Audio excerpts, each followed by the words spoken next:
Chinese breakfast করলাম, তাও real চাইনিজদের হাতে। আজকে আমরা চাইনিজ ব্রেকফাস্ট করলাম সকাল সকাল, তাও আবার রিয়েল চাইনিজ, কিন্তু আমাদের বাঙালি চাইনিজ নয়, তাও আবার চাইনিজদের হাতে। আর এটা খেতে এসেছি আলিউংয়ে। আর তারপরেই চলে এলাম চায়না টাউনের ভেতরে। আর এই লাল লাল গেটগুলোই কিন্তু চাইনিজদের বাড়ি। এরপরে আমরা চাইনিজ আন্টির কাছ থেকে সব মেনুগুলো জেনে নেবো।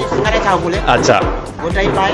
আর চিকেন গার্লিক চপ। আচ্ছা, চিলি চিকেন, ফ্রাই আচ্ছা চিকেন। আচ্ছা সেটাই পাই, বেশি জিনিস আচ্ছা আচ্ছা আচ্ছা। আর এখানে টাইমিংটা একটু তুমি বলে দাও। 8টা থেকে আচ্ছা। 12টা আছে, 12:30 লাস্ট। আর এখানেই দেখো এই চাইনিজ দাদাটা নুডলস বানানোর জন্য এই মেশিনটাতে স্টেপ বাই স্টেপ প্রসেসিং করছে। তারপরেই চলে এলো সেই ওয়ানটা নুডলস, মানে সিঙ্গারা চা। ওটার দাম ছিল 100 টাকা। আর চিলি চিকেনটার দাম ছিল 200 টাকা। স্যুপটাও দিয়েছিল সাথে। তারপরেই আমি ফার্স্ট টাইম চপস্টিকটা দিয়ে নুডলসটা খেয়ে বুঝলাম যে আমরা যে ধরনের চাউ খাই সে ধরনের একদমই নয়। তারপরে ট্রাই করলাম এই পর্ক ওয়ান্টানটা, এটা মোটামুটি খেতে ছিল। আর তারপরে ট্রাই করলাম এই ড্রাই চিলি চিকেনটা, যেটায় ক্যাপসিকাম পেঁয়াজ কিছুই ছিল না, শুধু ছিল কাঁচা লঙ্কা, কিন্তু খেতে বেশ ভালোই ছিল। আমি ড্রাই চিলি চিকেন খেতে থাকি। আর তোমরা এরকম মিনি ব্লগ দেখার জন্য সাবস্ক্রাইব করে নিও।